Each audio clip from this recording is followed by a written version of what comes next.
Terima kasih Anda masih di Sindo Siang. Pemirsa, viral di media sosial, Wakil Bupati Padang Pariaman bersama rombongannya diusir warga. Pengusiran ini diduga karena warga kecewa tidak diterima pejabat saat unjuk rasa.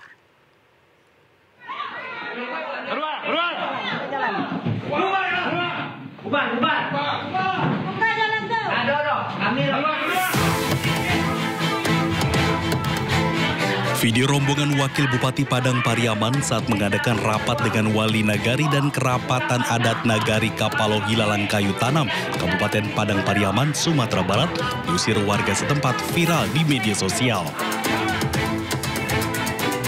Warga memasuki ruang rapat, meminta rapat dibubarkan dan rombongan Wakil Bupati Padang Pariaman Rahmat Hidayat meninggalkan kantor tersebut.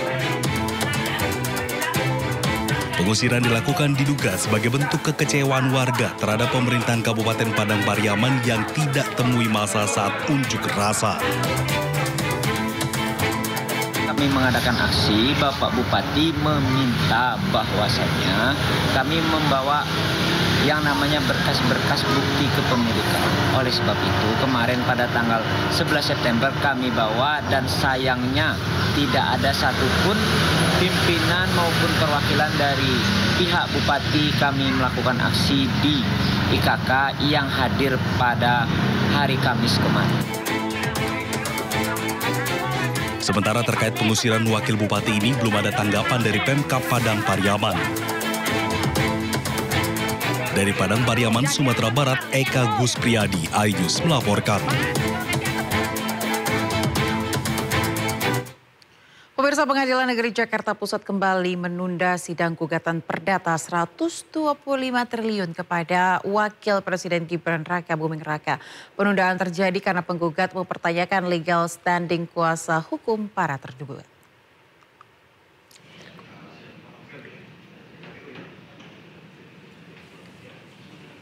Ya pemirsa, sidang kemarin ini merupakan kali kedua setelah yang pertama digelar pada 8 September lalu. Sidang gugatan hari ini, maksud kami kemarin, kembali ditunda karena penggugat atas nama Suban mempertanyakan dasar hukum pengacara Gibran. Penggugat mempersoalkan persyaratan ijazah Gibran ketika mencalonkan diri sebagai calon wakil presiden. Menurutnya ijazah Gibran dari luar negeri tak memenuhi persyaratan sebagai cawapres. Akibatnya penggugat menuntut Gibran secara perdata senilai 125 triliun rupiah.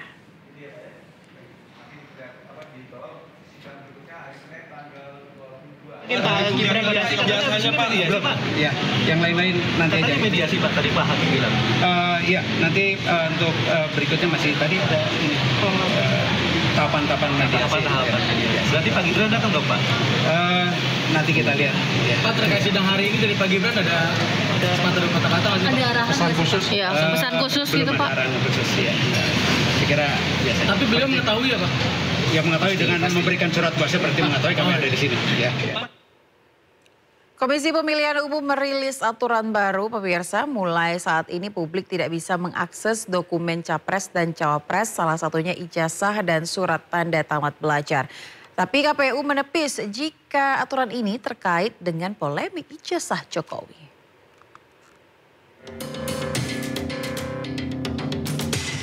Tiba-tiba saja KPU menerbitkan kebijakan baru, isinya publik tidak bisa lagi membuka dokumen yang berkaitan dengan persyaratan pendaftaran capres dan cawapres. Dalam keputusan nomor 731 tahun 2025 itu disebut ada 16 dokumen yang tidak bisa diakses publik. Salah satunya ijazah dan surat tanda tamat belajar.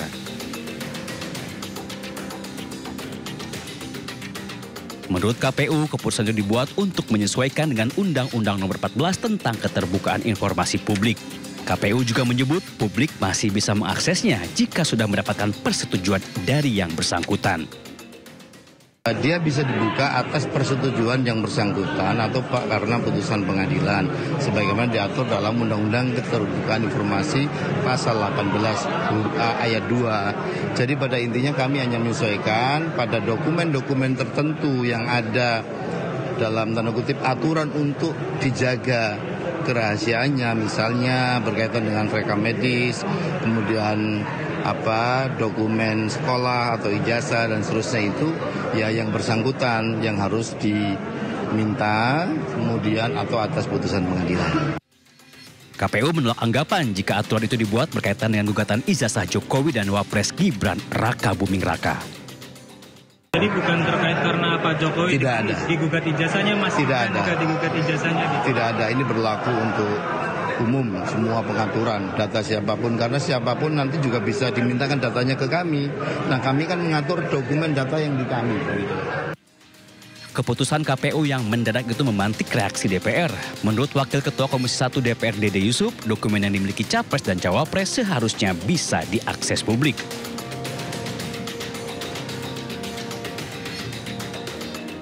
Berkaitan dengan polemik aturan KPU itu, DPR pun berencana memanggil KPU untuk meminta penjelasan. Tim Liputan iNews melaporkan. Komisi Pemberantasan Korupsi KPK mengkonfirmasi adanya pengembalian uang dari Ustadz Khalid Basalamah terkait kasus dugaan korupsi kuota haji. Juru bicara KPK Budi Prasetyo menyatakan pemirsa uang yang dikembalikan itu terkait penjualan kuota ibadah haji yang dilakukan oleh Ustadz Khalid Basalamah melalui Biro Perjalanannya. Meski begitu KPK belum menjelaskan secara detail berapa jumlah uang yang dikembalikan. Dana ini akan dijadikan barang bukti perkara kuota haji. Sebelumnya KPK memeriksa Khalid Basalamah sebagai saksi terkait kasus dugaan korupsi kuota haji pada 9 September 2025 lalu. Pemeriksaan ini dalam kapasitasnya sebagai pemilik Biro Perjalanan Haji Uhud Tour.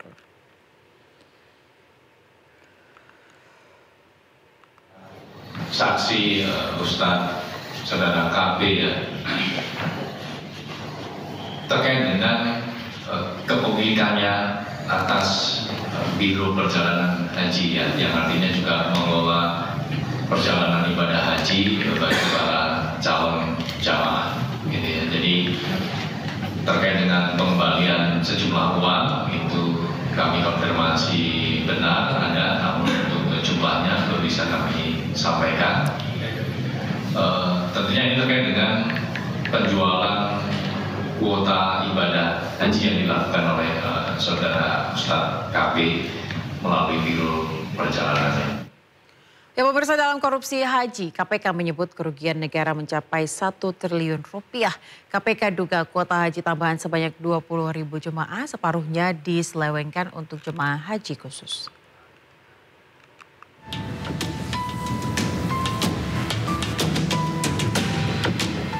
Kisru pembagian kuota haji 2024 memasuki episode baru. KPK membuka penyidikan dugaan korupsi di Kementerian Agama era Joko Widodo. KPK menghitung akibat perkara ini negara dirugikan hingga 1 triliun rupiah lebih. Di mana dalam perkara ini hitungan awal dugaan kerugian negaranya lebih dari 1 triliun. Masyarakat anti korupsi atau MAKI bahkan menyebut jemaah haji dikenakan pungli sebesar $5.000 atau sekitar 75 juta rupiah per jemaah. Nah, dari 10.000 ini diduga ada dugaan pungli sebesar $5.000 atau 75 juta terhadap per jamaahnya. Jadi ada dugaan mensrea karena kenapa ditambah sampai 10.000 atau 50% dari kuota tambahan itu, ya karena diduga ada oknum-oknum yang nakal yang hendak mengambil keuntungan. Yakut bukan Menteri Agama pertama yang tersandung dugaan korupsi penyelenggaraan haji. Pada tahun 2001 hingga 2004, Menteri Agama Said Agil Husin terbukti menyelewengkan dana abadi umat. Said menerima uang haram 4,5 miliar. Akibat perbuatannya, negara dirugikan 718 miliar. Said divonis 5 tahun penjara. Menteri Agama periode 2009-2014 Surya Dharma Ali juga terbukti melakukan korupsi dana penyelenggaraan haji. Negara dirugikan 1,6 miliar. Surya Dharma divonis 6 tahun penjara.